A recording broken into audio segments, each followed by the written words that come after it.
Reaper here at the centre, going to be given our last little flying display of the day today. Now, normally we start things off by telling you guys a little bit about what it is we have and what it is we do here at our centre.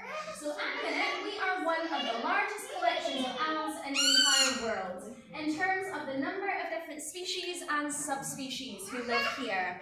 We house just over 50 different types of owl, all ranging in size from our tiniest ones, our little ferruginous pygmy owls who stand no taller than a house sparrow once fully grown, and then you go all the way up to the opposite end of the spectrum with the largest owls who live here, the massive eastern Siberian eagle owls. Now, the female, she is the biggest of those two. She stands somewhere between 2 and 3 feet tall. She weighs between 4 and 5 kilograms, and the crushing power that she has available to her between her 2 feet, it is immense. She can crush with twice the strength a big dog like a German Shepherd, or even a Rottweiler can crush with using its jaws. So she's thought to easily be able to crush a badger's skull in just 1 foot. She doesn't even have to squeeze that hard.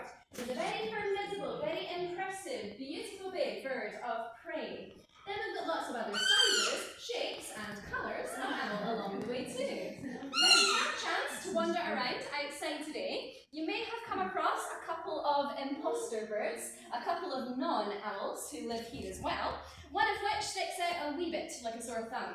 Is very obviously not an owl, this bird, and makes a lot of noise. So people will often hear her before seeing her. It is of course our laughing kookaburra. We do often get asked why we have that particular bird at a centre for owls, and it's for a little bit of a compare and contrast between our owls and other predatory birds who have a different hunting style and who belong to a different family. So where an owl is a raptor, catching and killing their prey using those big, powerful, constricting talons of theirs, the kookaburra, she doesn't have those. Her feet are practically powerless. She only uses them to keep a hold of the branch that she might be sitting on. For her, she is a kingfisher by trade, so she relies on the big, long, spear-like beak on front of her face. Kookaburras like to slip down low, just above dry land or above a body of water. Then they will scoop up or skewer any little fish, amphibians, rodents or reptiles that they can find in the environment around them.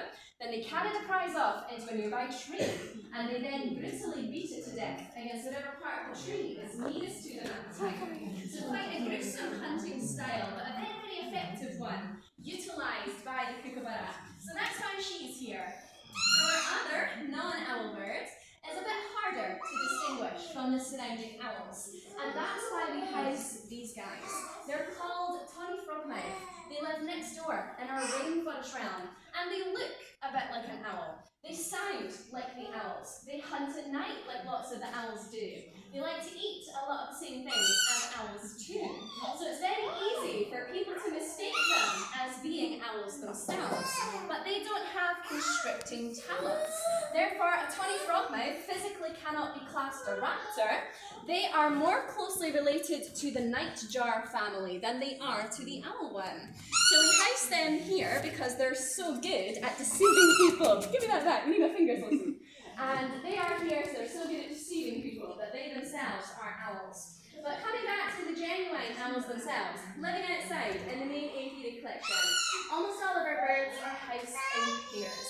That's because we are part of a wider global breeding programme, working together with other centres from around the world to try to pull together different pairs of different types of owl when and where we safely can.